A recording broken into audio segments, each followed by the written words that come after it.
I can't believe it, man.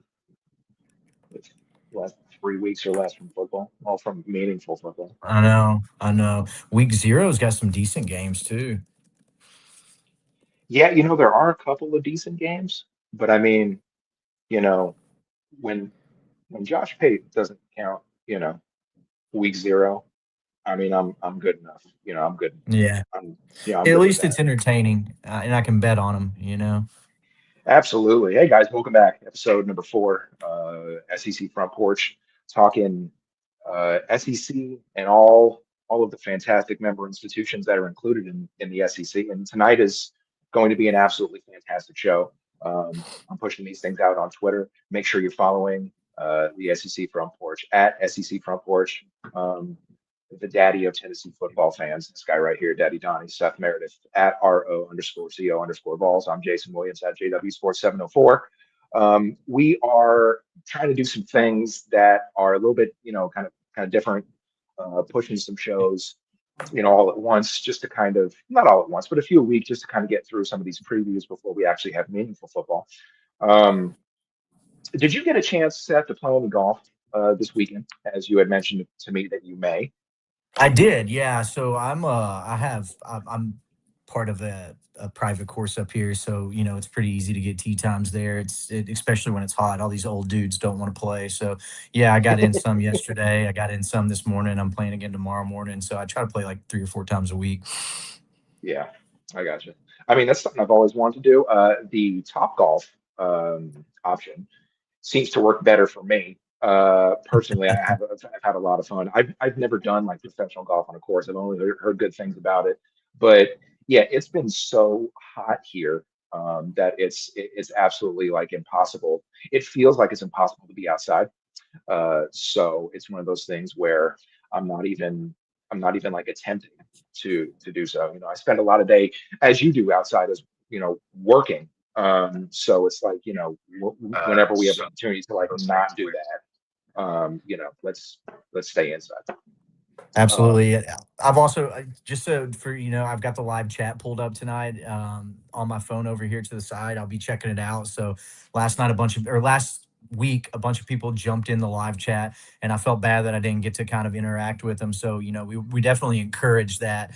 And so I'll have it pulled up, and just every now and then I'll kind of, if we get going, I'll definitely let you know what's going on in the chat too. Yeah, and I feel really bad about that because I was looking at the comments over here, um, basically the ones that are coming in through X or Twitter, wherever, whatever you guys call it. I was kind of, I was looking at that and I kind of felt bad that I wasn't, I didn't catch the YouTube ones, because that's, we were having comments there. So I mean, you know, Yeah. I mean, last show was really really good. You could talk about Georgia and how we think they're going to be extremely good, and then obviously Kentucky on the other side. You're higher on Kentucky as you are Florida than me. Much more so on Kentucky versus Florida. I mean, which is it's actually surprising.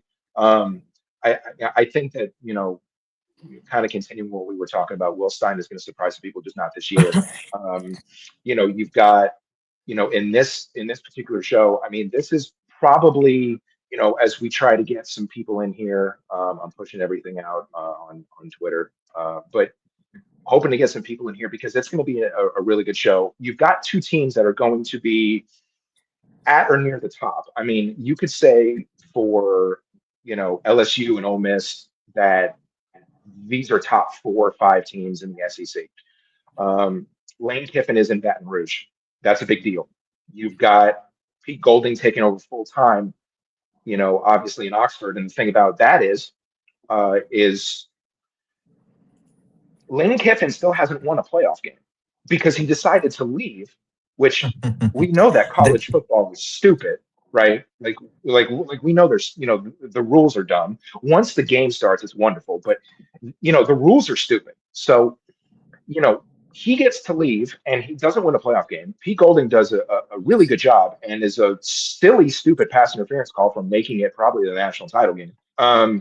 And, you know, so these guys are going to play each other. And if you thought the environment in Knoxville was really toxic 5 years ago, which happened to be my first game ever at Neyland Stadium.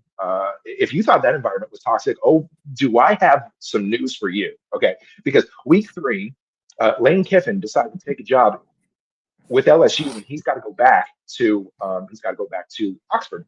So that's going to be like, it's probably going to be one of the highest rated games of the past 10, 15 years, easy. Maybe 20. But that's something that And could get into. I think it's just early enough in the season to where both teams are going to still be pushing in that I'm not, and we'll get to this. I'm not saying that either team's going to be out of the playoff race by any means. I think they're both fantastic teams, but in the SEC, anything can happen, right? Like anything can happen on any Saturday, and it's early enough in the season to where there's not going to be a lot of hiccups. Like what's going to happen during that game. Like they're both going to be coming in. They're both going to be heavy hitters.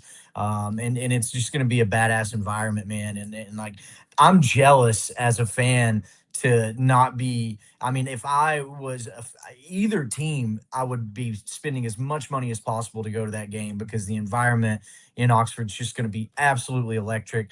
And so I'm jealous. I think that it's going to shatter TV records for regular season performances, and it's just going to be an electric environment. And hopefully, no one gets ran off the road on their way out of town this time.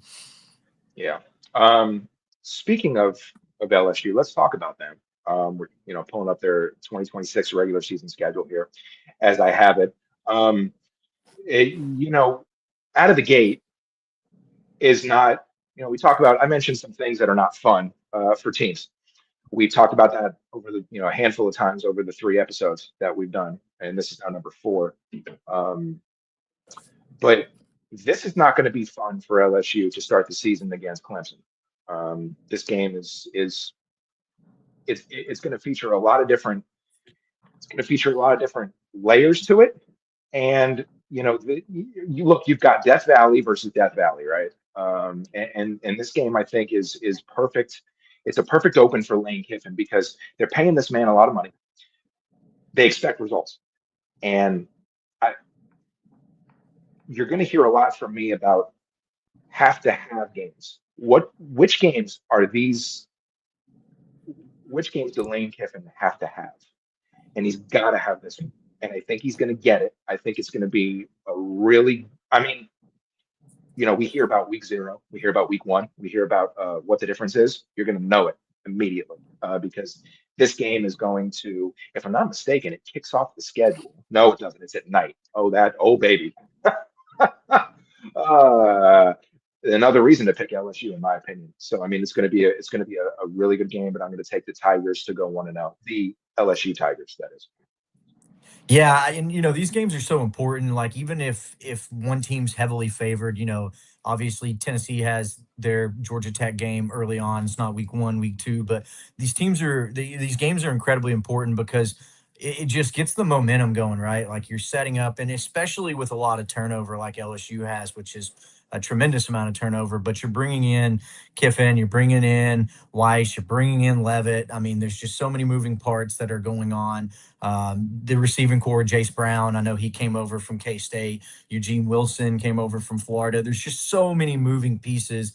And this is kind of where Kiffin thrives, right? Is this like, the chaos. He feels great in the chaos. It's just what he's always kind of done. He's always been great in the portal. So it's just a huge game to really kick things off. And that certainly helps that you're playing in Death Valley. I've been to LSU. Luckily, it was 2022 when Tennessee played at 11 a.m. Central Time, and most of those fans were still hungover. And I don't know if half of them made it to the game before it wasn't really a game. So I didn't really get to experience the nighttime full steam ahead, what that stadium brings. But I mean, it's going to be rocking. There's a renewed energy after Brian Kelly sucked the soul out of that program like he does most places when he leaves. And so I think that it's going to be.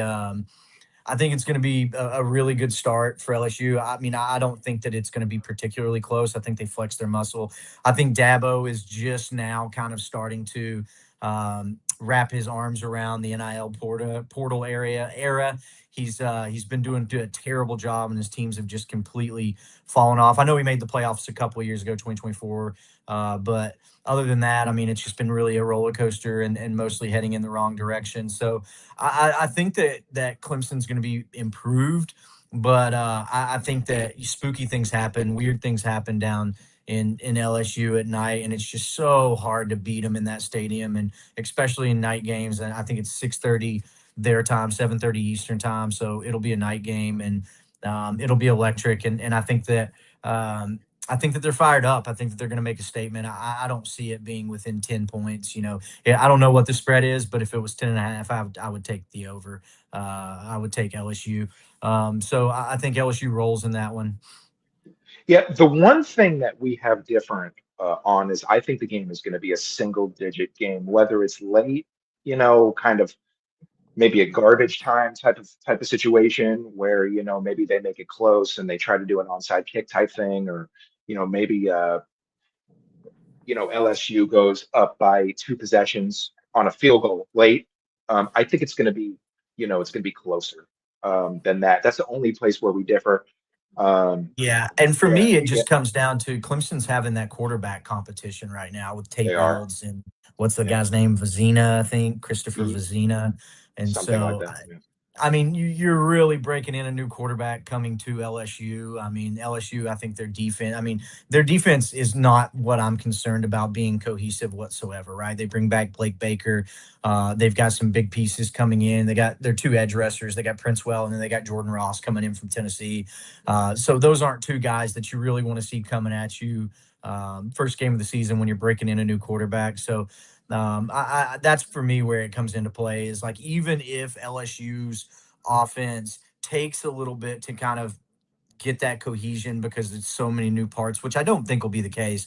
Kiffin really simplifies that. It's a very complex offense, but it's very simple in what he does. And I think that they'll put it together pretty quick. And I just don't see Clemson having a very good time in Baton Rouge.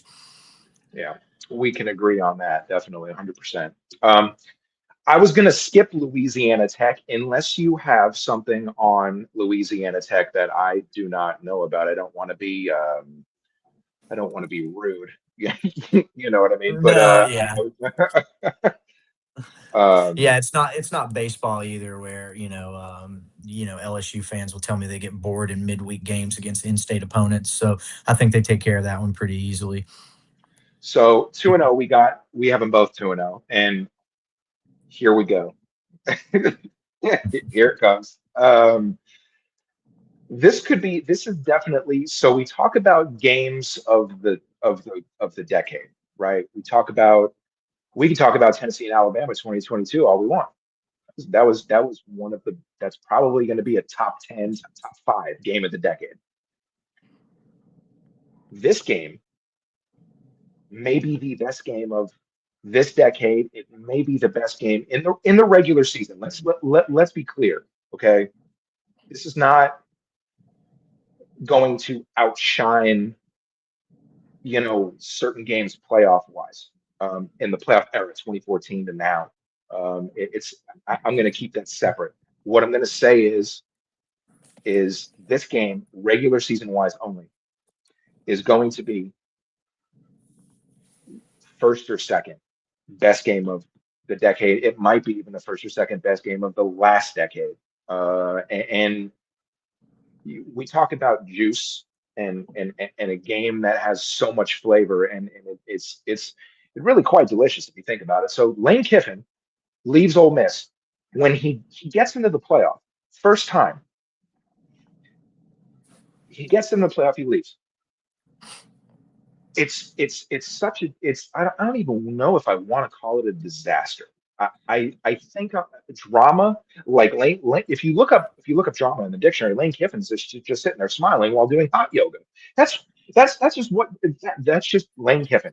You get involved. This is what happens, and so here we are, and absolutely no question about it. This is, I mean, it's must see TV. Everyone's going to be in front of their TVs or there. It's going to be, as you said, probably the most watched thing that anybody has ever that anybody has seen in a long time, college football wise. So with that being said, Um, I talk about games that Lane Kiffin needs to have. He's not going to get this one. It's not going to happen tonight. It's not going to happen in Oxford tonight. I think I'll take the Rebels. I'll take them. I'll take them by a touchdown. And I say that because you look at you listen to Trinidad Chambliss, you listen to some of the guys on that team. A lot of them came back for a reason. They came back for this game. And I think they have more that they need to win. They have more. They're going to have more on this night, and I think they're going to win. And I think it's gonna leave an awful taste in some of the coaching staff's mouths. Obviously, I think that LSU, they're going to be coming in high. They're going to be ready. But I think that in the end, I think Ole Miss takes this game, and I'll take the Rebels by a touchdown. Yeah, I'm on the opposite end. For me, I think that the reason, and it's certainly, I don't know how the game is going to play out on the field, but anticipation wise, like we've discussed, I mean, this game, it can't come soon enough. I mean, there's going to be everybody, you got the game day crew there, the Barstool crew there. I mean, hell, the Big Ten crew might even come down for this game. I mean, that's kind of where we're at in this one. It's just going to be the lead up to that game is going to be awesome. But for me, where I come in is Pete Golden's a first year coach. I don't know how good of a coach Pete Golden is. This is going to be an extremely emotional game. We saw what happened when Lane Kiffin came back to Knoxville when it was, what, 15 years, 10 years removed, whatever it was, 12 years removed. And how emotional that game was. And so for me, I think that I don't really know. I know I like Chamblee. I like what Ole Miss has, and we'll get into their team. So I know this is more about LSU than anything else, but Yeah, I don't see a way where those emotions get contained with a first year coach.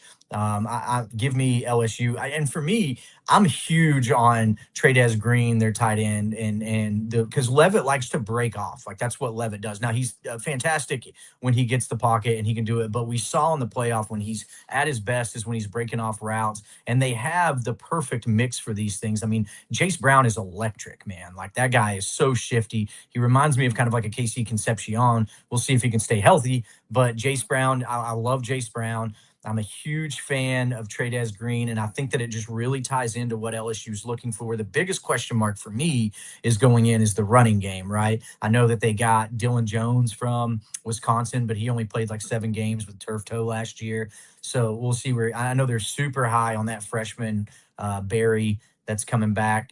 He had a pretty good year. So for me, that's where it comes into play. I think they've got a couple returning starters on the O line. And then obviously they bring in Jordan Seaton from Colorado, who was their prize pick. So that's where it really intrigues me. But even if Ole Miss gets that pass rush, like Sam Levitt loves breaking off. He loves doing his own thing, and receivers can work off that, which makes it a very challenging. And then you pair that with Kiffin. I just think it's too much, and I think that Ole Miss is going to be very emotional. I think a first-year coach doesn't know how to handle that emotion as much as Kiffin does. Kiffin feeds into that shit. So give me LSU. I think it's close, but I wouldn't be surprised if it wasn't either. yeah. I think for the exact same reason that I picked Ole Miss is the same reason you pick LSU is the emotion working against them on the other side. You know what I mean? It's like one team is going to come in super ready and super high and super, emotional. And the other team is maybe not going to be able to match it. And I think that's where we're on the other side from one another. I mean, we could probably do multiple shows on just this game and just what it means. But in the meantime, you've got them 3-0. Them, the LSU Tigers, and I have them 2-1. And this comes into a matchup where you know LSU gets Texas A&M at home. This is big time for Lane Kiffin, and this is a very pivotal point in the schedule because yes, you will have your cupcake of a game as we hear the SEC has coming up, and there's also uh, you know got to remember here I'm looking for their bye. Their bye is Halloween as well. Apparently, the SEC took Halloween off. They were like, you know what? Go take your players trick or treating because we're not having it. And that's I think what happened here because that's another SEC team with Halloween off. So you're not quite at your bye. You've got some really important games coming up, and this one is super important. You get a Texas A&M team that made the playoff last year. Um, you get them at home, and I think that's big. And I think that LSU, um, Marcel Reed included, I think LSU bounces back, and I think LSU takes this game uh, nicely to bounce back from a really tough loss in Oxford. So I'll take LSU to go 3-1 at this point. Yeah, I'm taking LSU too. I'm not, and I know we'll get to him in a couple of weeks. I'm not the biggest believer in A&M. I do like Reed coming back for another year. I like what he can do, but I think it exposed and also that game they played in the playoff. To be fair, was probably the windiest game in the history of college football. But just I think the weakness showed in the passing game, and I think that there's ways to contain him. So give me LSU home. LSU. Yeah, I can. I really. I mean, later on in the schedule, we'll call it November 21st. This should be extremely interesting to see what happens when we get to this point in the schedule. But before we do that, you've got LSU at 4-0. I've got them at 3-1, and then there's McNeese. I think we're going to skip McNeese because unless Will Wade is coming back to coach football, not basketball, and he's got some equipment manager that's lethal. I don't think that we have to worry about this, which doesn't even really pertain. So we will skip that, and that will make them 5-0 on your end, 4-1 on my end. Coming into a game, LSU gets a bunch of really good games at home. Like they get a lot of games at home. That's really beneficial for them, and you'll see this in November.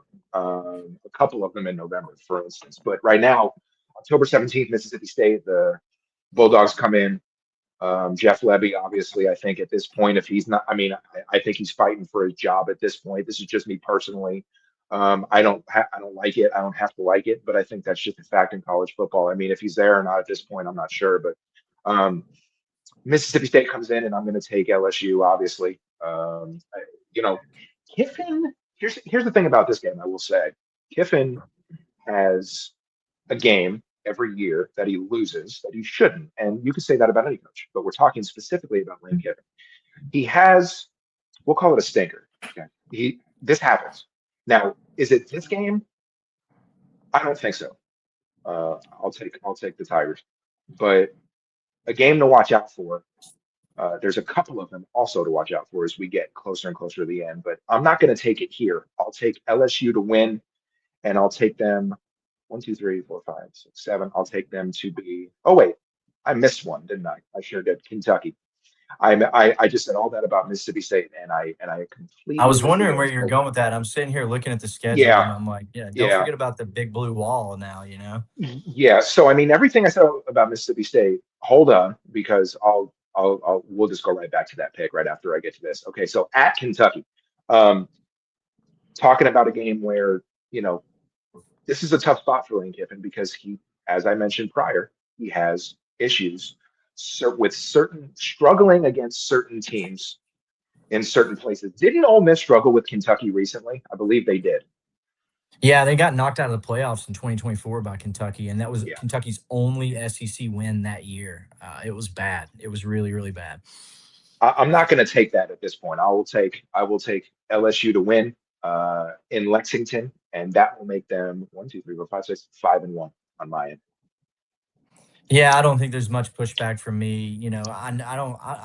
I'm curious to see what Kentucky even looks like. I know that we've already had their breakdown, and we've discussed that in detail. I think that Will Stein is going to try to run the ball significantly. I'm not a huge believer in Kenny Minchie.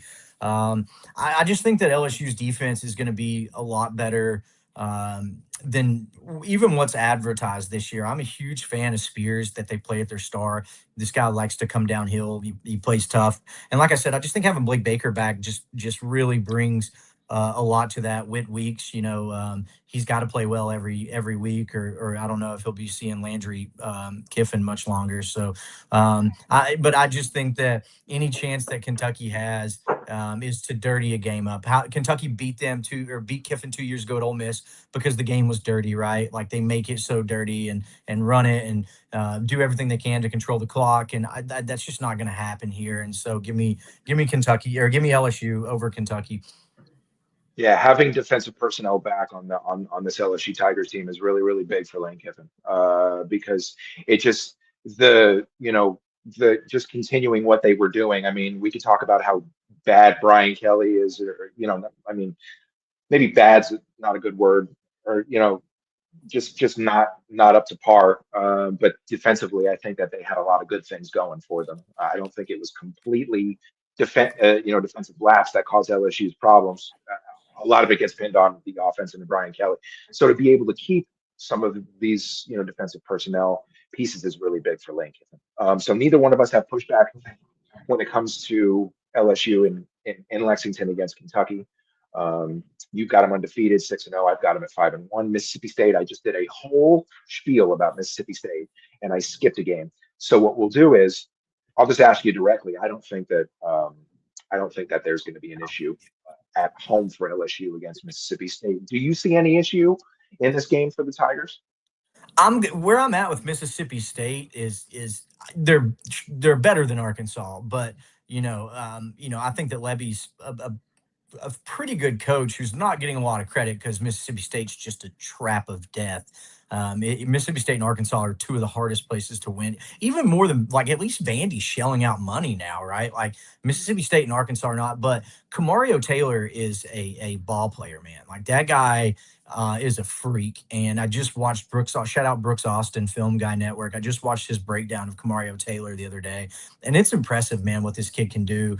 And so for me, that's where it comes into the any Saturday, right? Like any given Saturday, somebody can just take over. Luckily, this one is in Baton Rouge, so I don't think that there'll be too much problems. I'm a big fluff guy too. Mississippi State's running back. Like I saw what he did against us last year. That dude Yeah. runs hard. And so, you combine that veer and shoot where Levy runs the same as Heupel, where he's going to spread you out and he's going to give those running backs a lot more lanes. He's going to give them a lot more space. And then tie in the fact that Kamario Taylor can do so much. I mean, he's just a freak. So I do think that Mississippi State, like, I'm glad that they're not on Tennessee's schedule this year. And I think the team should respect that, but I don't even think it's close to a toss up. I think that, Kamario can make things interesting, but I think LSU gets the win on this one. Yeah. Fluff Bogwell was a problem, and he's going to continue to Yeah. be. Kamario Taylor is a problem. They've got pieces, but as has been the problem since Mike Leach's unfortunate passing, is there's just they just don't, they haven't had enough. They didn't give Zach Arnett a chance. I don't think they're going to give Levy too much longer. I think that just kind of where we're at right now with Mississippi State's program. They're going to get good wins, but I don't think they're going to put enough together to be able to be a threat to the upper half of the SEC, we'll call it. So, I mean, you keep rolling on with, an undefeated LSU team in Kiffin year one. And this is another one of those matchups where October 24th, they roll into the Plains to take on Auburn.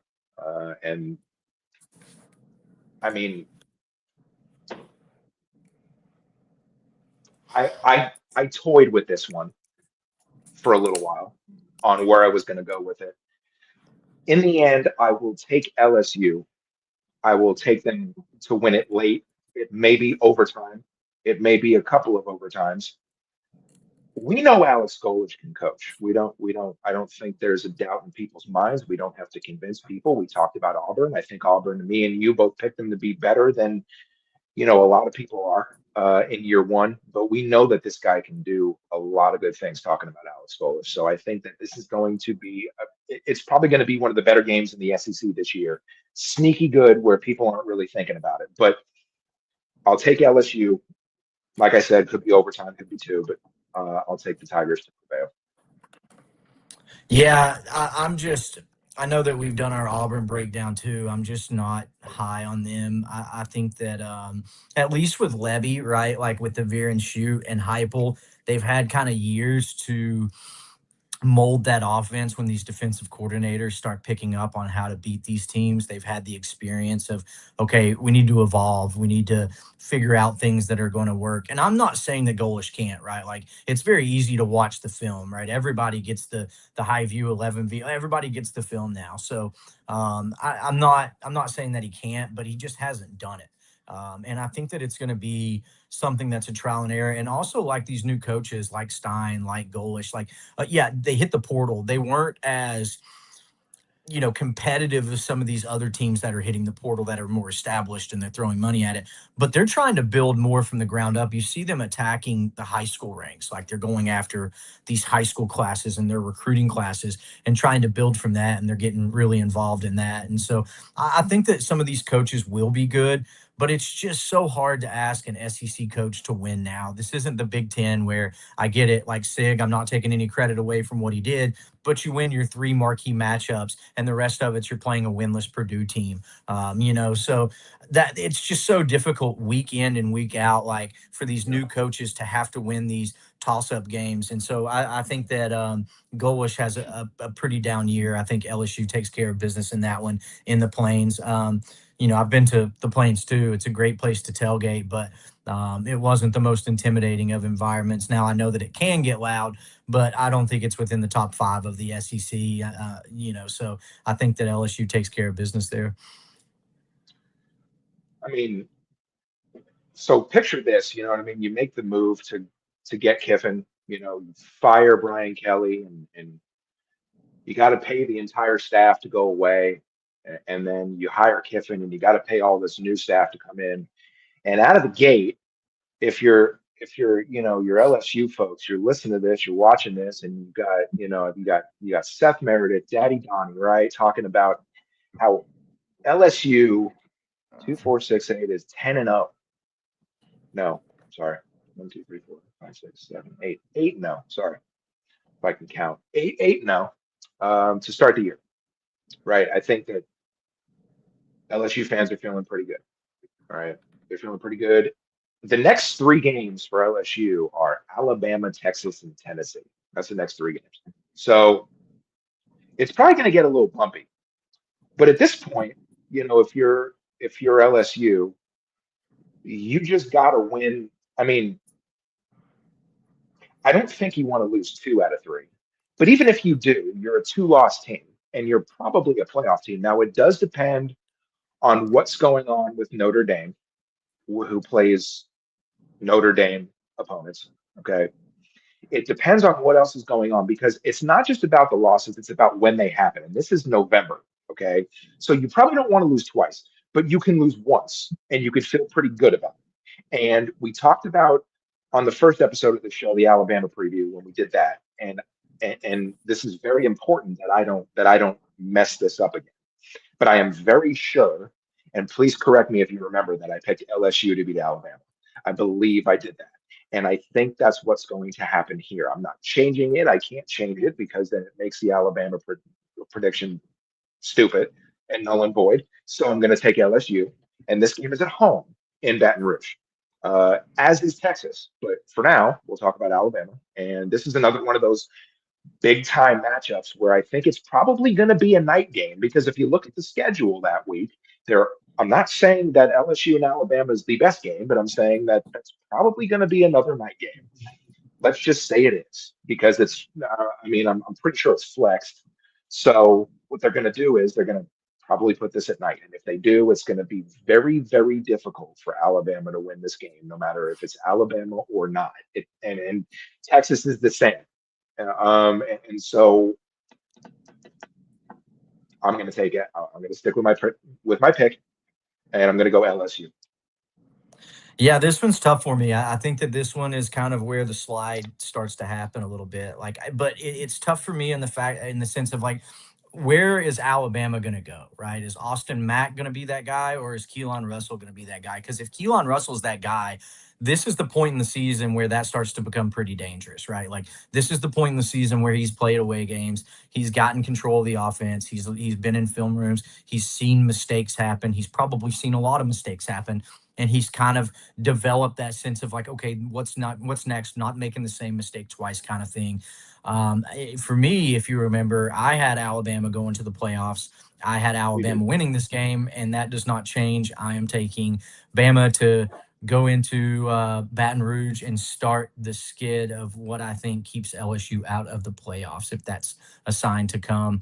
And I love LSU this year, but I just, like you said, I think that Kiffin drops a game that he usually doesn't. I'm not sure getting into this late in the season where everybody's at. And they've got a pretty challenging schedule coming up. I think that they get by the Ole Miss emotional game, and then they're pretty in the clear up until these next couple of weeks. But yeah, give me Bama in this game for their first loss. Yeah, November is can be pretty ruthless for teams in the SEC.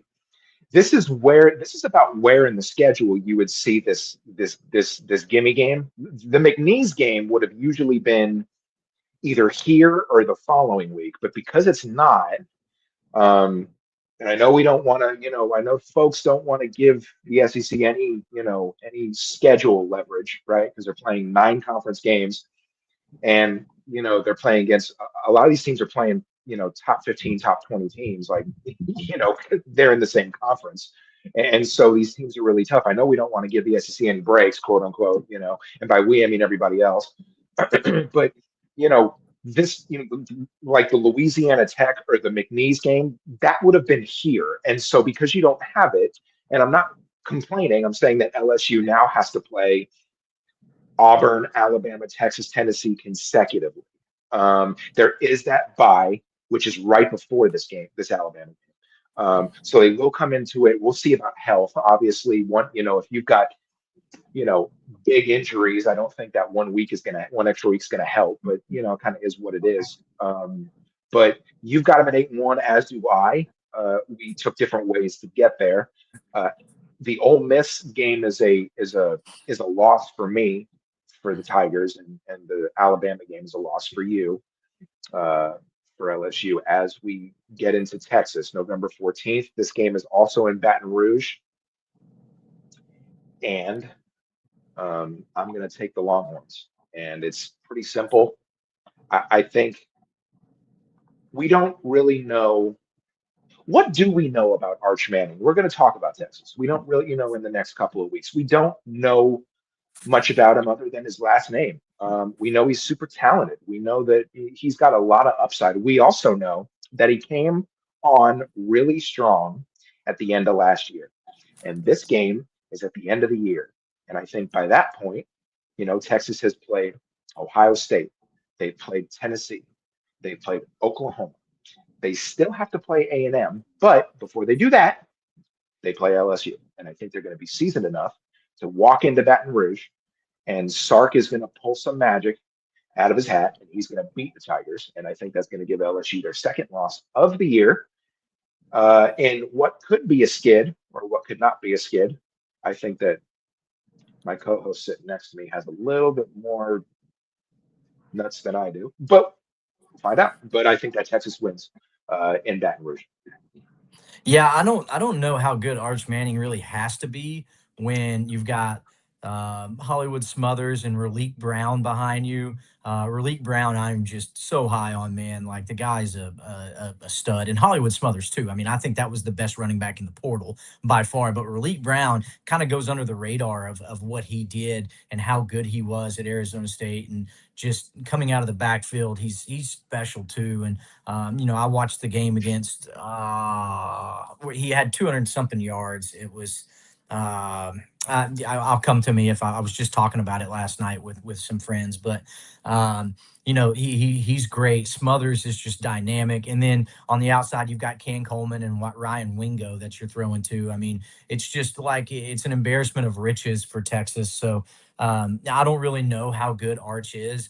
I think that he's smarter this year. I think towards the end of the year it showed that he was developing as a player where he can manipulate. This is kind of where I'm at with Levitt too, right? Like Arch was manipulating the pocket. So if the pocket was collapsing, he was stepping up more instead of stepping out and getting out of the pocket and trying. And that just cuts off the side of the field when you do that. Right now, advantage offense, because if you have dynamic receivers, you can come off your routes and cater to the quarterback.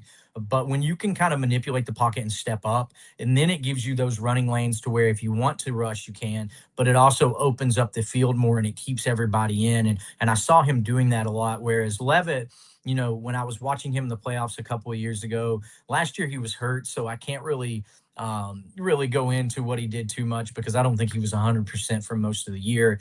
But he likes to come out of the pocket, and then it cuts the field off. And so I think that Arch has kind of grown from that. And so I think that Arch does have a big year. I really do, as much as I hate to say that. But I think Texas takes this one home. I think that they're just so talented. I think that they're probably talent wise the most talented team in the nation. I think that's going to show. Actually, I know that we'll get to them in a couple of weeks, but I think that's going to show week one when Ohio State comes down to Austin. I think that it's really going to be evident how talented this Texas team is, and I think it's going to be really tough to beat them. But I'm taking Texas in this one for 2 losses in a row for me. Yeah, 2 losses in a row for you, 2 losses overall for me, and here it comes. Right. How many games this year is Ole Miss going to have where you say, "Good Lord, here we go"? And I think it's the Clemson game out of the gate is one of those where it's like, wow, just this is the first game, and then you get the Ole Miss game, and then freaking Texas A&M comes in, and then the Plains is not easy, and then you get Alabama, and you get Texas, and you get Tennessee, and you get them all like boom, boom, boom, back to back. And this is a playoff game. This is a playoff eliminating potential game for LSU. You remember when I said that there's certain games that Lane Kiffin has to have? It's probably one of them games. And I've gone back and forth on this because I love the University of Tennessee. Um, I love Knoxville so much. It's pretty hard to describe. It means what the community there means to me and what the team means to me and what, you know, my family means to me and being able to get to go. And I say that the following I say with the most respect that I've ever said anything probably athletically in my life. And my first game, like I said, was Ole Miss and Tennessee. And I didn't know what I was getting into. My brother, he was like, um, I want to take you to a couple games. Which ones do you want to go to? And I looked at the schedule. It was pretty easy for me. I mean, obviously, Ole Miss was there. I knew the history. I was no stranger to historically what was going on. Not yet a Tennessee full fan, but I knew it, and I wanted to see the other game with Georgia because I knew they were probably going to win the national title or be contenders to do so. And that game was not fun, and it was cold, and I didn't bring the proper attire, and it was really cold, and so I knew about this game. And Josh Heupel tells people to get their golf balls, get their mustard. And I think this game is just more than that. It's just more than that. I think that everybody in Knoxville and Tennessee fan base is just so focused on Kiffin that they're going to miss what is really important. It's the fact that Sam Levitt almost came to Knoxville. And there were some reasons why he didn't. Some of them is the foot and the surgery, and A lot of it was the couple extra $1 million that we weren't willing to throw, so that was I probably mean, that. that too. And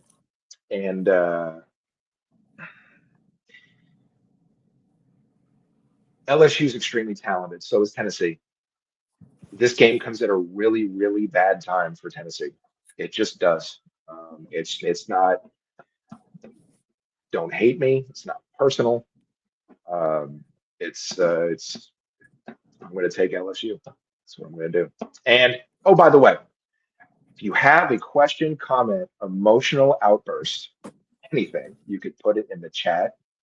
That's on X or Twitter. You could put it on YouTube. We'll read them. Part of me unwillingly, but it's part of the game.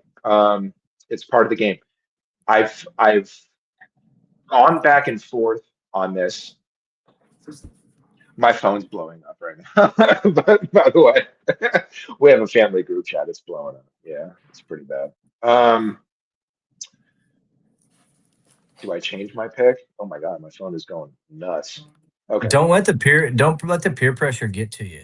I should pick You Tennessee gotta though. stand I true to who should. you are. I mean, people are I gonna hate should no pick matter what. Tennessee. Yeah, yeah, people are gonna be pissed off no matter what. Um, we'll get to Tennessee in the next couple of weeks. Damn, I really hate this. Uh, no backtracking. Okay, I'll take the Tigers. Seth, we will go to you. Please help me. Yeah, I'm not gonna help you much because I'm gonna be a homer. Call me a homer. Call me whatever you will.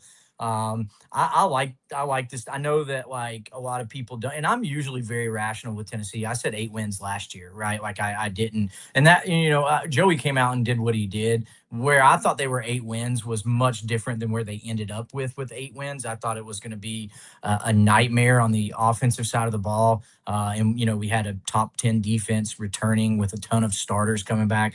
So but I did call Tennessee with an 8 win team last year.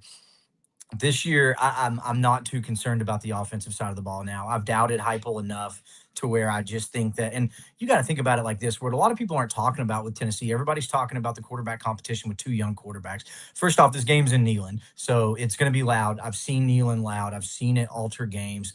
But we've got every single offensive. You can say that Lance Hurd left for Kentucky. That's fine.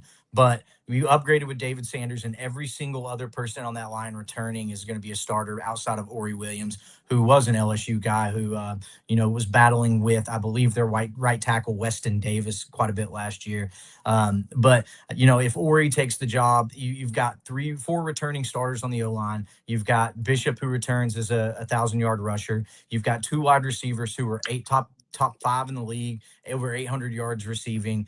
You've got a tight end room that's super talented. So I'm just not too concerned about Tennessee's offense. And where does the offense get picked up the most in Neyland is from it being the home crowd and not battling that noise.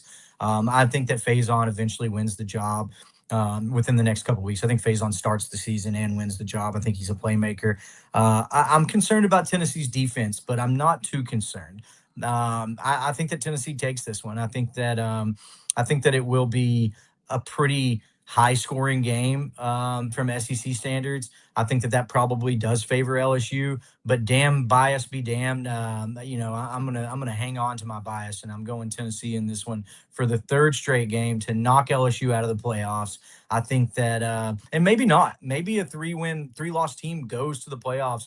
I just don't see it. Sankey's a whole nother topic, and the lack of balls on that guy to get shoved in a locker by Petiti from the Big Ten and go into 9-game SEC schedule with a top opponent. You still got to play a top out of conference opponent every year, which is ridiculous. The schedule that they have to still be a 12-team playoff.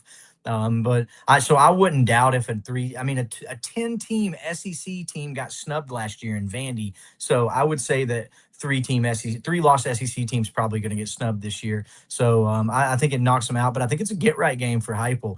Last time Kiffin came into town, the golf balls were thrown, the mustard was thrown. It was a very mediocre Tennessee team that took a pretty good Ole Miss team down to the wire. And the Neyland effect's real. I think that the fans will remember, the Levitt committing at the airport to LSU. I think that it's going to be rowdy. They don't need any extra motivation for Lane Kiffin, but they'll have it. So give me Tennessee in this one to take LSU. So, Seth, my family has kicked me out of the family, and they've adopted you. I'll send you the paperwork, but that's apparently what's going on right now. I didn't get a whole lot of help from you, but I understand exactly where you're coming from. It's definitely a game that Tennessee can win. I just where I'm at right now. It's fair. Hey, it's your pick, man. I know it. I know it. And to be honest and fair, I want to be wrong more than anybody, and I hope I am. I hope I'm wrong because you know what I want to see. I want to see a Tennessee playoff game in January at Neyland. That's what I want to see. I want to see Tennessee win a national title. I want to see them go deep in the playoff.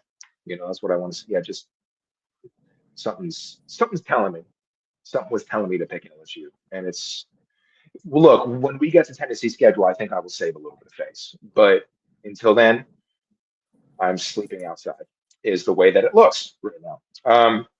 Let's pivot away from Tennessee, please, and we'll go to Arkansas. It'll be the season finale for LSU. You mentioned that maybe LSU gets in with 3 losses. I don't think they do, and I don't think they do. I don't think they do anyway.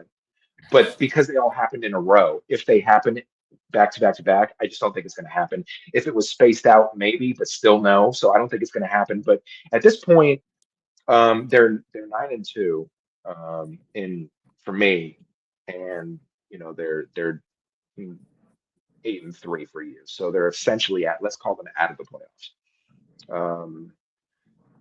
But they're still in for me, and I think they're going to take this. I mean, I don't know what Arkansas is going to look like. We both picked them 2-10. This game was not a win for either one of us, and I'm not changing now. Obviously, I'm going to go 10-2 and a playoff berth. And if Lane Kiffin stays and doesn't bolt for,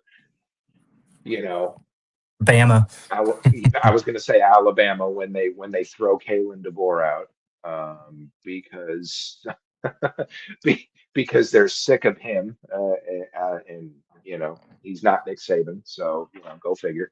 But he's going to finally make a playoff, and I think he's going to do some damage in it. But I'll take LSU to go 10-2 this year. Yeah, I don't think Arkansas presents much of a challenge to anybody. I mean, when either KJ Jackson or AJ Hill is going to be your starting quarterback, I just don't see them. Like I said, last year they had Taylor Green at least, so they had a shot at beating somebody. It's just not that way this year. Give me LSU 9-3, no playoff for Kiffin, and might get fired after year 1 for 9 wins. Wow. After that $60 million budget that they spent it on. Couple of comments here. We appreciate that. This is CM that says stuff. We appreciate that very much. So Lane, not necessarily LSU, is walking into 2 the most hostile environments of any coach this year. Ole Miss and Tennessee is pure hate from both of those fan bases. Yeah, that's a really good point. They gave them a little bit of a break, but not too much. I mean, you look at the 3 games in a row. You look at the opening game against Clemson. I mean, they've got a tougher schedule than I think people thought about. On the flip side, I think a team like Tennessee, their schedule is not as hard as maybe people thought. So I mean, playoff berth for a team like Tennessee is on the table, obviously. But since I showed my hand and said that they're going to lose against LSU, people probably might want to burn me at the stake. But well, and for me too, like a lot of people, I get that LSU is revamped, right? Like they went in the portal, they did some good things. They went and got Lane Kiffin, who's supposed to be this win now coach, but that's not necessarily what Kiffin's been. And I do think the team is revamped, but we're talking about a 3-win SEC football team last year. LSU was not a this dominant force last year, and it's like now we're hiring up to bring somebody better in. They went 7-6, right? Like, so I get that they've revamped their roster. They spent a lot of money on it. How cohesive is that? Like, what can Lane flourish in this chaos? In year 1, you just expect him to make this jump to the playoff. Like, I'm not that sold on it. Like, I know that a lot of people are, and the talent's through the roof. And can Sam Levitt stay healthy? If he does, he's electric. Don't get me wrong. But what does he look like stepping up into this competition week in and week out?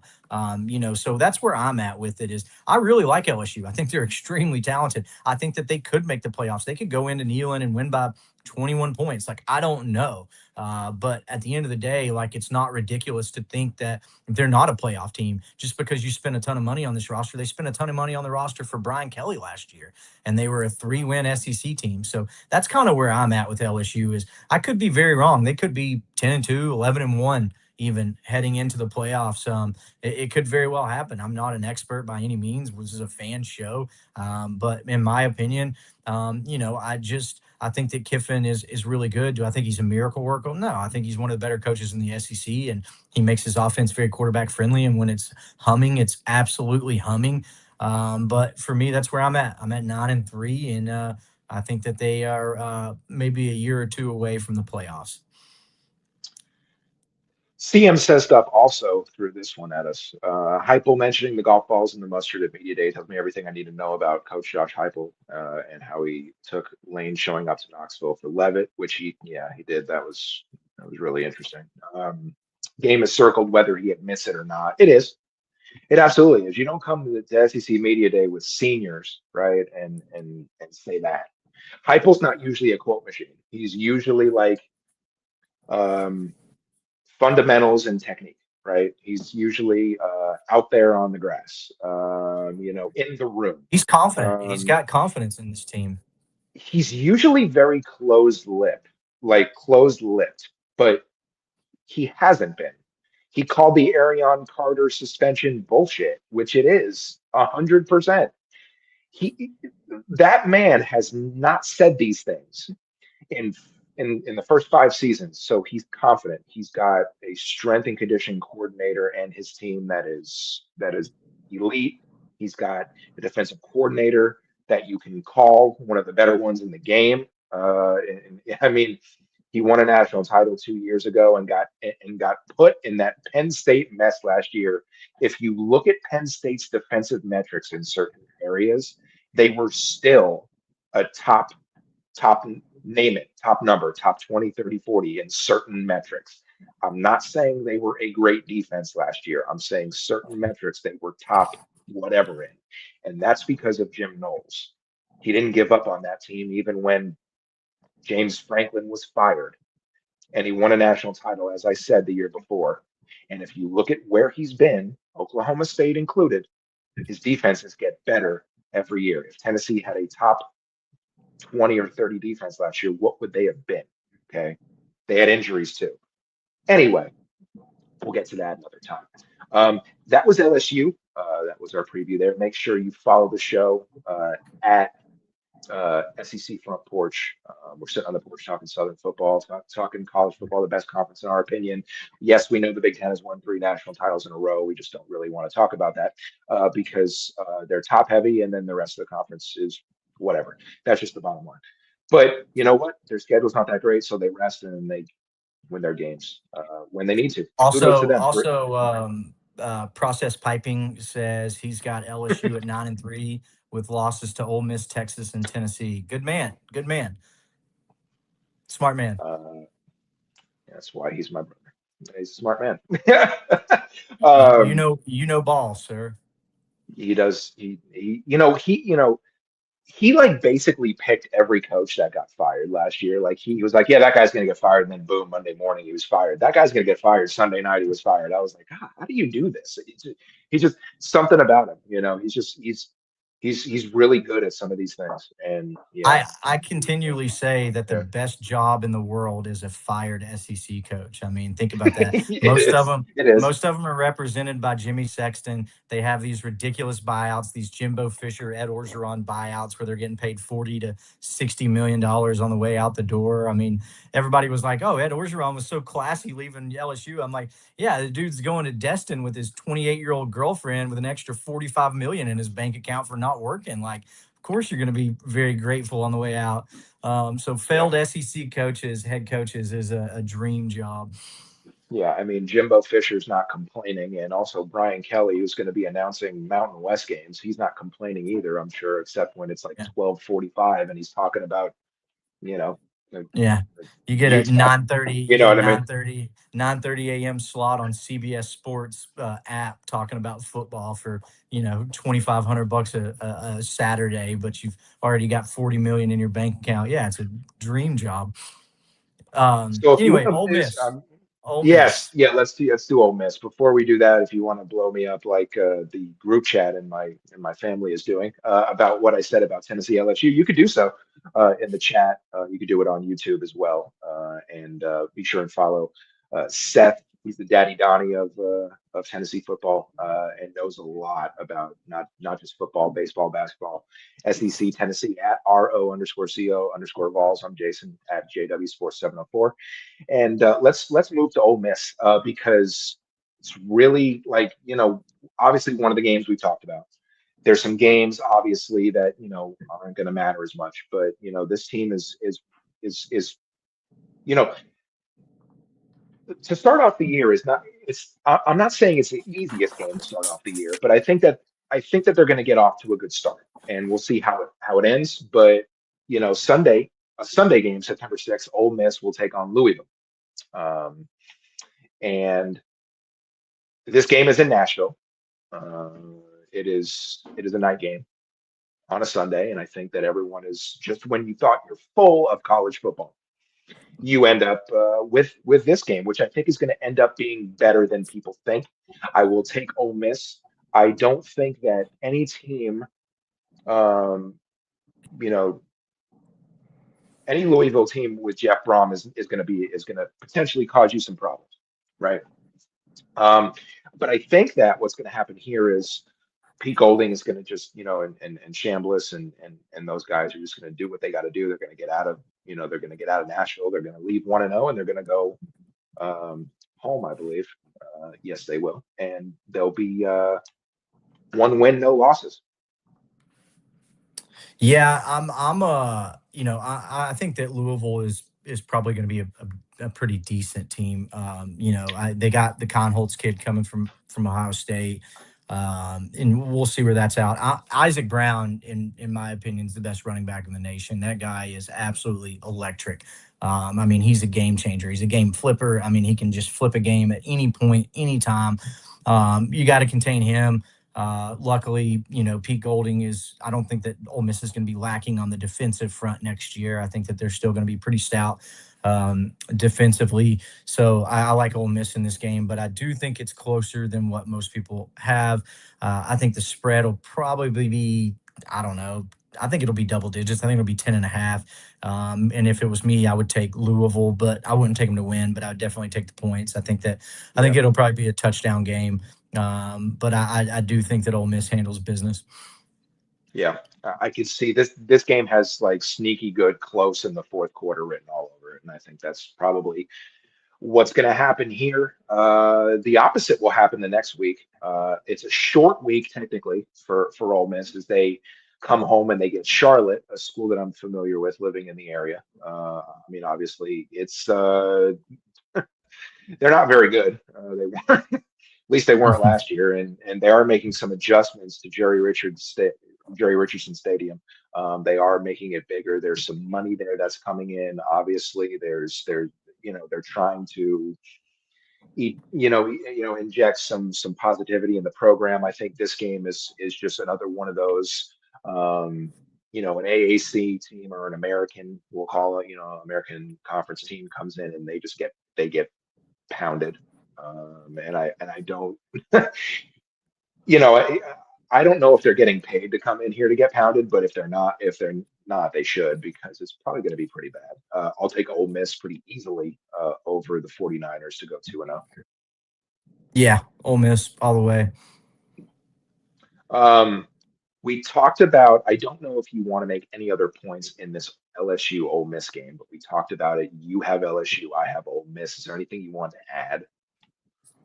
No, I mean, I guess I would just be most concerned about LSU's run game. Like, I do love what Chambly brings to the table. I know that they've got the transfer from LSU, JT Lindsey. He was a true freshman, though. Like, he transferred after committing to LSU. I believe LSU fans, correct me if I'm wrong there, but I believe he was the one that transferred after his true freshman. I know that they've got Shakai Mills Knight still. And then obviously Kewan Lacey is going to be the stud that he is. But I don't know how well Ole Miss. I don't know much about. I know that John David Baker came over from ECU, right? Like I know that ECU loved to air the ball out. They had the kid that went to Illinois that I was pretty high on as their quarterback at ECU last year, and he put up some Joey Aguilar like numbers that were very similar at ECU. So I just don't know where Ole Miss's identity's at offensively this year. And I think that that's going to get them in trouble.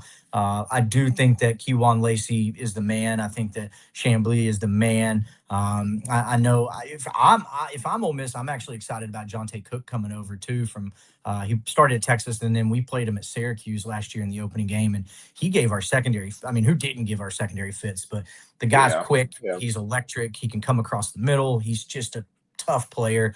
But I think there's so many questions for Ole Miss's offense. That's why, and I think it's going to be an emotional game. And I don't know that their coach handles. I don't know that Golding handles the emotion like Kiffin thrives in it. So yeah, sticking with it. But I just wanted to go in a little more in depth on why I think that on Ole Miss's part, because mostly I talked about LSU on that side. But yeah, so I'm still sticking with LSU. yeah. I mean, that's going to be. You can't really say enough about how that game is going to be. Um, so you got Ole Miss 2-1. I've got them 3-0. There is a game in Gainesville to be played week 4, Saturday, September 26th. And we did our Florida preview, and I knew I should have wrote this down, but I believe I picked Ole Miss. I'm pretty sure I did. Um, I knew coming into this I was going to be pretty high on Ole Miss. Obviously higher on LSU than I really realized.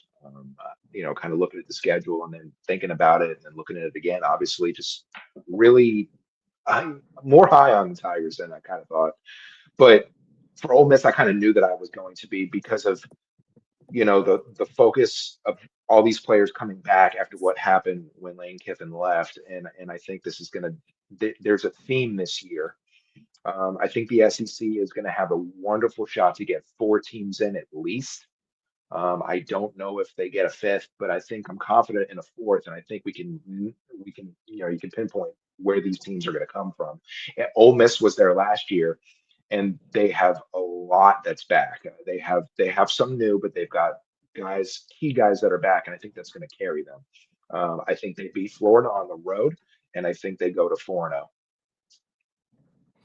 I took Florida in this game. I'm standing by my pick. I think that the swamp's just crazy to play in. I like what Florida has offensively with their their coordinator, and then Philo following them down to Florida.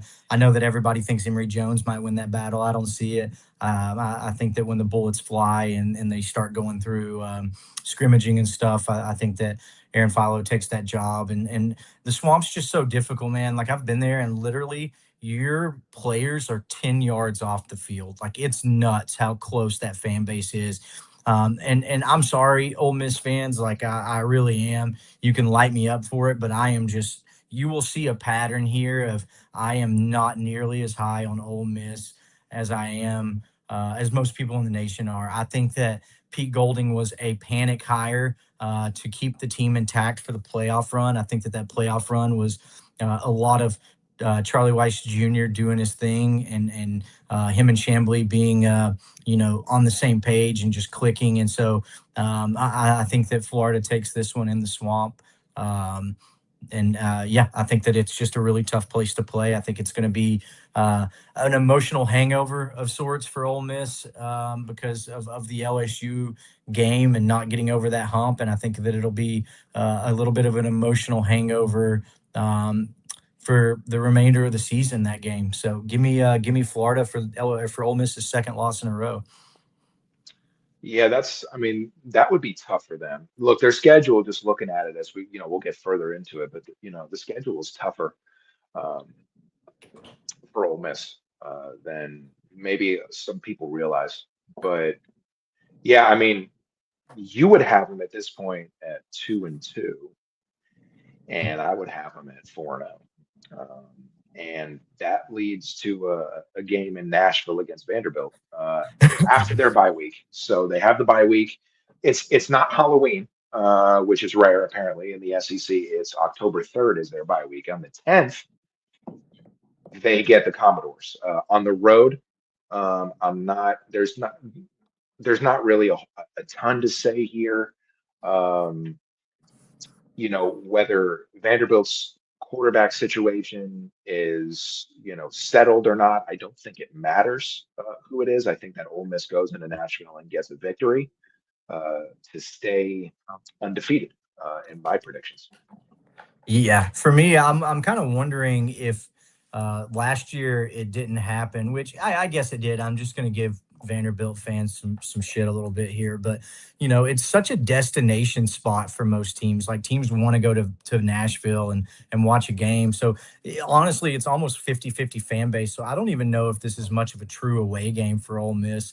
I like Jared Curtis. I think that Jared Curtis is going to be a very, very good SEC quarterback. Now, do I think that he's going to be a very, very good SEC quarterback at Vandy? I do not. I don't think that he will stay there all 4 years, but that's neither here nor there. We'll get into that the last episode of the season, I'm sure, but or that last episode of the predictions. But yeah, I don't think that Vandy has anywhere near the arsenal. I think that Diego Pavia had that New Mexico voodoo magic that he brought to the table last year, and he just does. They don't have that this year. So give me Ole Miss to get back on track, 3-2. Yeah, Pavia and the 49,000 seventh year seniors Stowers, that they Eli had. Stowers. Eli Stowers was Yeah, a damn good player too. I mean, so they're losing quite a bit, but yeah, um, yeah. So 3-2 for you, 5-0 for me, and this leads to a game back in Oxford against Missouri. We touched on Missouri a little bit, and I think it may be I have to look, and I think it may be the next episode where we do Missouri. As we do the SEC teams in alphabetical order, and I did confuse myself because in alphabetical order, Mississippi is the technical term of it's what the school is called. Everybody calls them Ole Miss, but it's Mississippi, so they technically came before Mississippi State and Missouri. So I guess that episode is coming up. But I touched on Missouri a little bit. I think in the last show, uh, I don't know who's high on Missouri, but it's not me. I can tell you that. So I mean, with that being said, I think that this is one of those games. It's one of those games that maybe a Lane Kiffin might have lost because we talked about the games that he loses every year, like every coach. But if you're talking about specifically Lane Kiffin, he has his moments. It could have been this one, but Lane Kiffin's not there no more. As he's dominated the show, as he dominates headlines. But it's Pete Golding, and I think that this is a win. In my opinion, the first half of the season, Ole Miss will be undefeated. The second half of the season is really difficult, and the next four games are really something. We'll get into that shortly, but I've got him at 6-0 after the first half of the year. Yeah, and this one, you got Austin Simmons coming back. You got Caden Lee coming back, both Ole Miss guys who transferred to Missouri. Caden Lee's a really solid receiver. I'm not sure why he didn't stay at Ole Miss. His excuse was he didn't know if Chamblee was going to be eligible or not, so he hit the portal. The rumor was Caden Lee was going to come back if Chamblee became eligible, but he committed to Mizzou. They've got Ahmad Hardy, who's a stud. I think that they have pieces, but I just don't see it with Missouri. I don't think that they're going to be much of a challenge to these teams. I think that Missouri and Drinkwitz fared a lot better before the portal era kind of picked up and took off. So give me Ole Miss to win this one. You've seen in your predictions, your Ole Miss has come back pretty well after losing two in a row. So you've got them 4-2, and I've got them at 6-0. And this is where, for me, I know we just did this prediction. We just did Georgia and Kentucky last the Thursday. So we both picked Georgia 11-1, and we both picked Ole Miss to be their only loss. And I don't think in the couple of days that we've done this, since we've done this, that it's going to change. At least not for me. And I'm going to roll with Ole Miss to go to 7-0. The game is at home,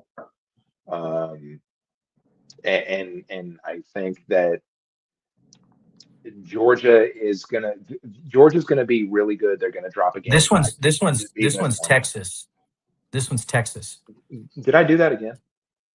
Yeah, I just skipped a week on there or 2 weeks. So I skipped. See, last time I skipped one line. This time I skipped two. We'll get back to that. Let's go to Texas. As I said, Ole Miss is 6-0 at this point, and they're coming into Austin. on October 24th. And um, I'm probably higher on Texas than most, than maybe a lot of people. There was hype last year. It didn't go the way that they wanted early. Can say whatever you want about Arch's play and some of everything else that was going on. But what ended up happening at the end of the year, barring a really crappy loss to a crappy Florida team, which shouldn't have happened, but it did. Texas would have been in the playoff. But ifs and buts, candy nuts, here we are. They didn't make it. So now they're going to welcome Ole Miss in. And I think that this is going to be the first Ole Miss loss. I will take Texas. I'll take the Longhorns. I'll take them. Whatever the spread is, give me the over. I'm probably too high on them, but I will. I'll take Texas at this point. Yeah, Texas for me. I think I explained it in the LSU game pretty well. I think that they're the most talented team in the SEC. I think Georgia's the best team in the SEC, just because of how they do things and the establish. If you're for me, it comes down to Kirby and or Sark. Like, which one are you taking? I'm taking Kirby every time. But I do think that Texas is the most talented team. I do think that Stark will find a way to screw up that talent somehow. But I don't think this is the game to do it. I'm taking Texas. I think that they're just extremely talented. I think that I think that once they're cooking, they're going to be cooking pretty hot. Cooking with peanut oil, as most say. This game's in Austin. It's going to be rowdy. So give me Texas. I think that Texas wins pretty easily, in my opinion. 7.5 would be where I would be comfortable taking Texas 7.5. A little Yeah, over a touchdown. and yeah, and if that was what it was, I'd take it too, because that's just kind of how I feel about the Longhorns. I feel like they're going to be. I mean, the talent that they've put around Arch and going in the portal and doing what they did, and that's a monster. If they look, if Sark doesn't Sark it up, um, I think they're going to be pretty good. Um, so with Eight and that, a you've got half. them at eight and Eight a and a half. half the spread. I'd still take Texas. I might be out of my mind, but I mean that's a lot of points. When you start to get toward double digits, it becomes a lot of points in an SEC game. Um, but I'd still take Texas in that instance. You've got you've got Ole Miss at 4-3. I've got them at 6-1. And that leads to a game on Halloween, which there's SEC teams that play on Halloween.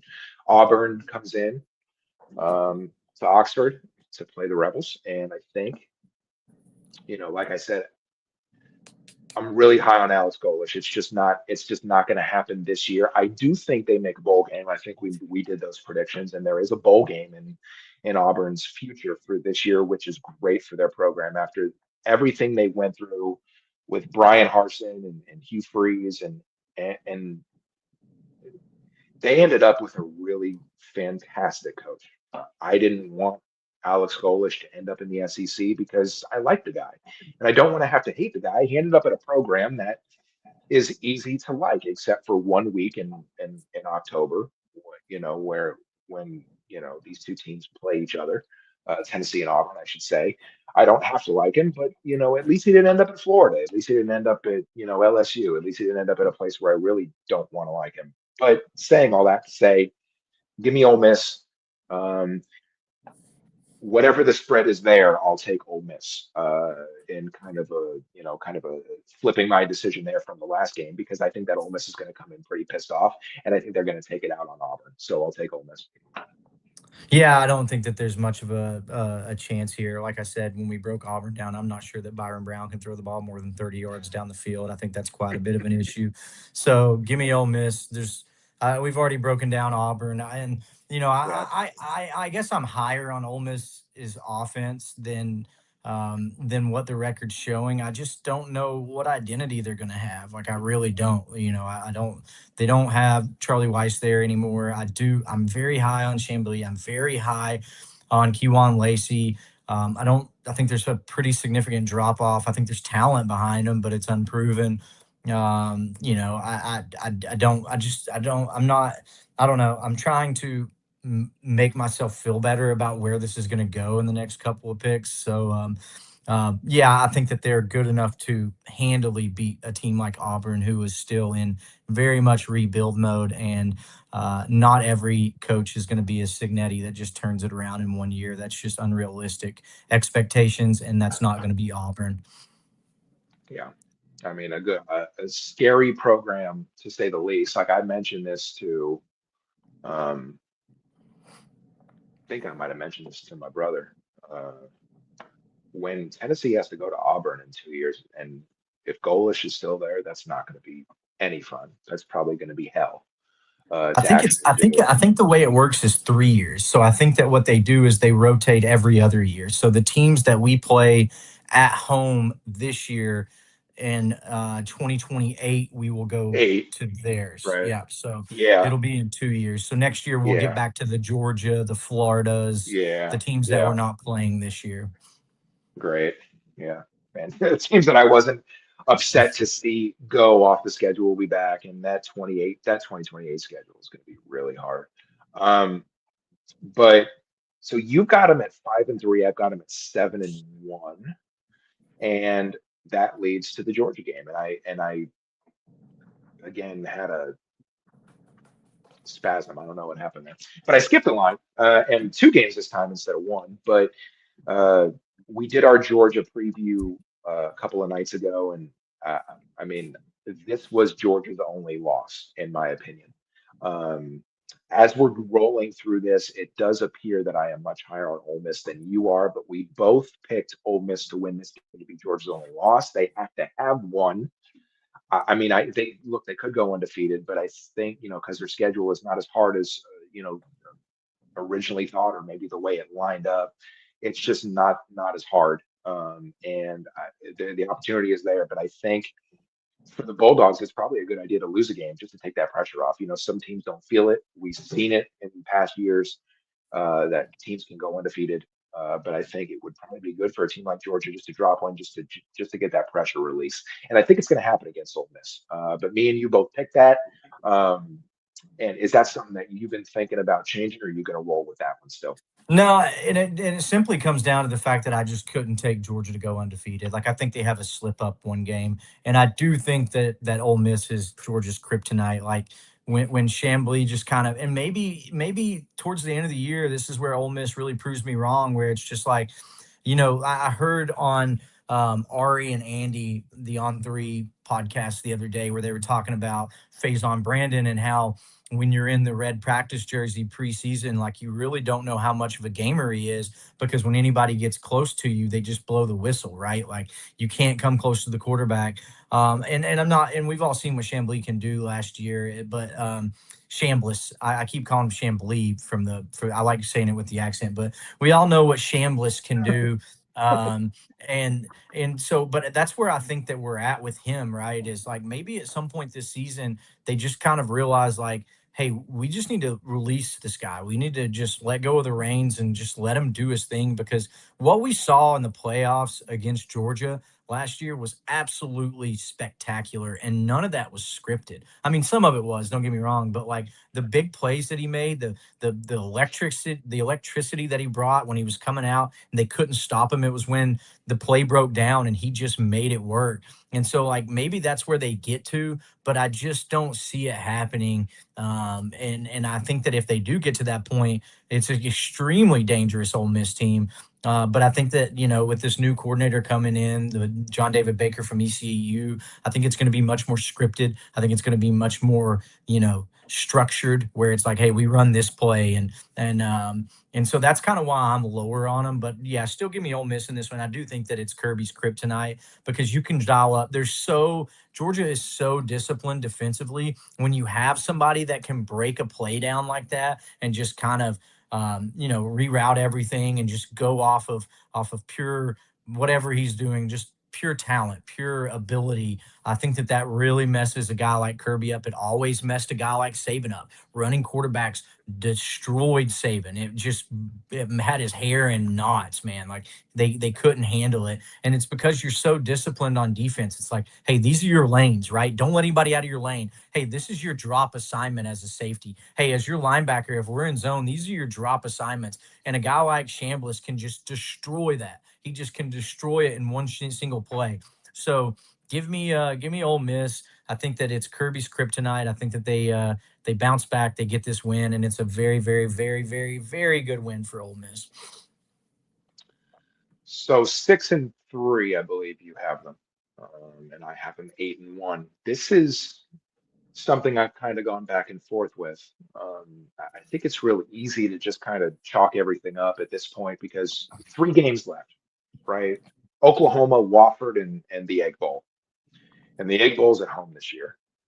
We won't worry so much about Wofford because I don't think that's an issue. I don't think we have to worry too much about the Egg Bowl this year either, to be honest. I mean, I know that it can be competitive. I don't think that it has been in recent years, but continue. I didn't mean to interrupt you, but go ahead. No, you're fine.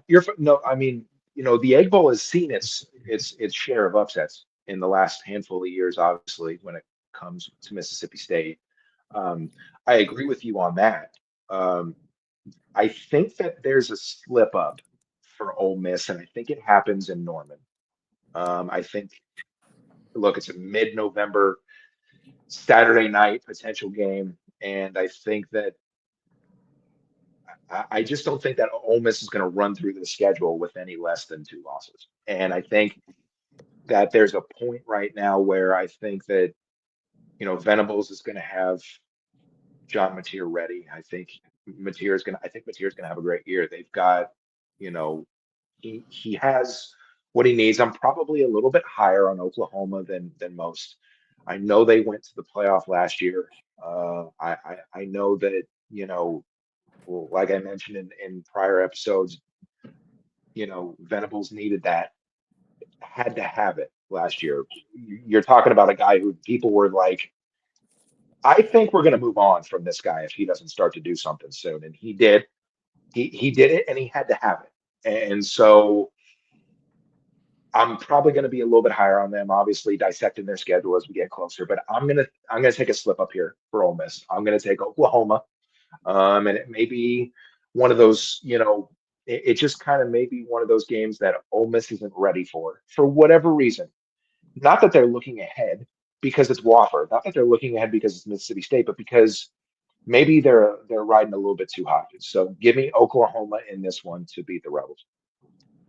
Yeah, I'm really high on Oklahoma this year. I'm a lot higher than most people. I think Mateer's healthy. I don't know how much that helps his decision making. I think that he's playing a league up in competition, and it's really showing. But he looks better. He's, it's his second full year in the system. He had a full off season behind him.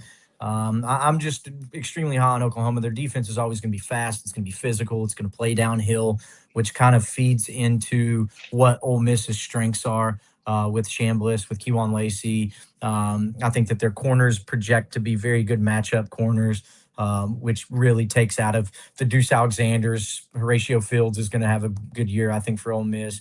Jonte is a good receiver, but I just think that Oklahoma counters that with equally impressive secondary. I'm just a big Oklahoma fan as far as just doing what they have to do to win the game. I don't think that they're going to be this dominating team that's going to win these games by large margins, but I think that they do what they need to do to win these games. And so playing in Norman, which I was there a couple of years ago when Tennessee played on Heupel's return. It's not the most intimidating stadium. I probably wouldn't even put it in my top 8, but right around that line. But so I'm not saying that that's the reason they win, but it definitely helps. I'm going Oklahoma on this one to beat Ole Miss. With that said, I think we kind of showed our hand on the last 2 games. Is there anything that you think Wofford or Mississippi State can provide to disrupt what Ole Miss has going on those last 2 games? No, I mean, in the last 6 years, Ole Miss, I believe, now correct me if I'm wrong, Ole Miss fans, because like I said in previous episodes, we're Tennessee fans, right? But we're also SEC fans. So you guys are going to know more about your teams than what we do. Now, I take a lot of pride in researching SEC teams. Like I watch and listen to a lot of podcasts. Like I do love all of SEC ball.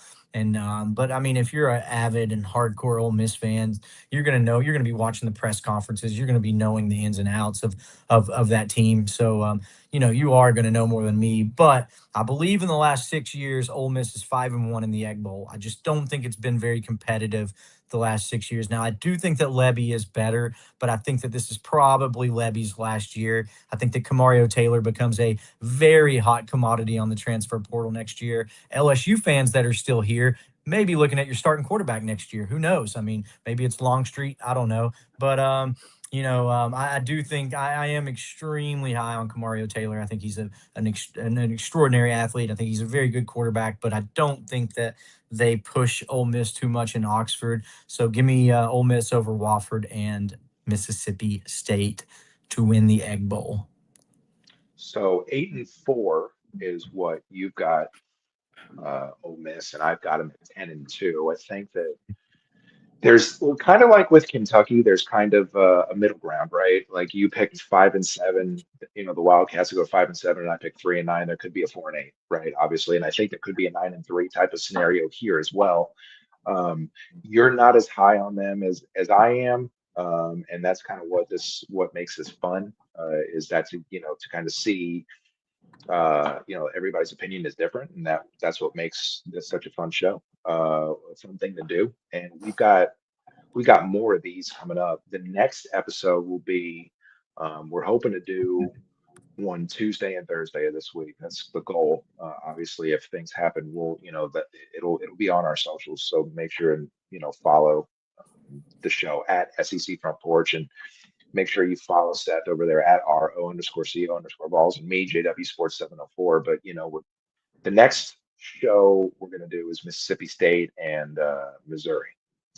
And this, Exciting. this, yeah, I know. To go from that or this to that is definitely something. But I think that, you know, as we kind of find out, we're higher or we're lower on teams maybe than we thought, depending on the way that their schedules break down.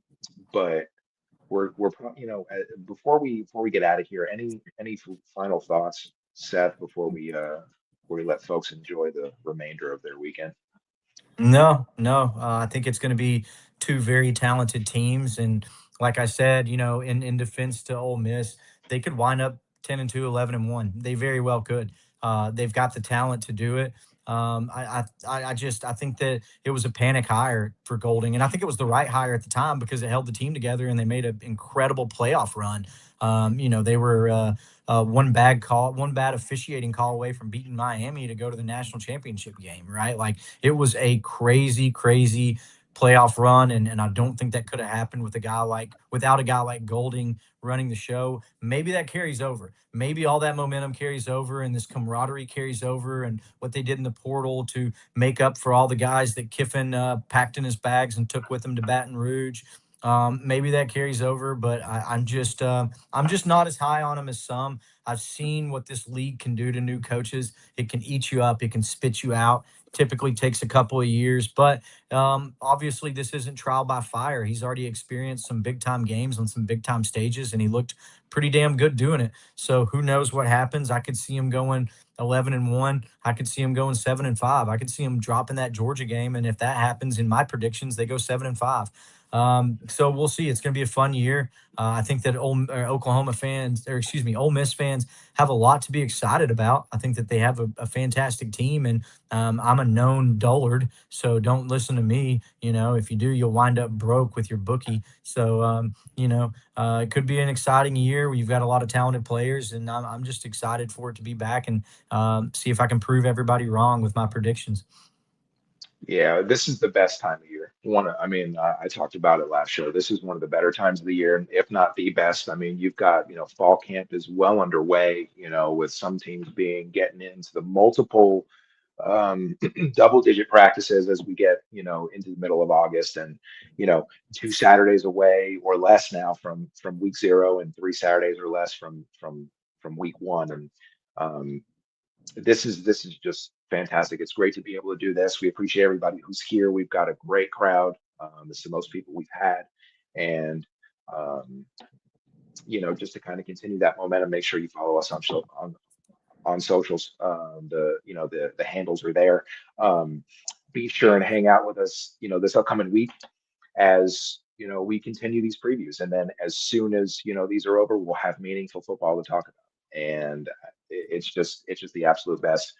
We thank you so much for joining us. Seth is over there at RO_CO_balls. I'm JW Sports 704. Thanks for hanging out. We will be back next time, and be sure and come hang out. Until then, stay safe, and we will see everybody next time.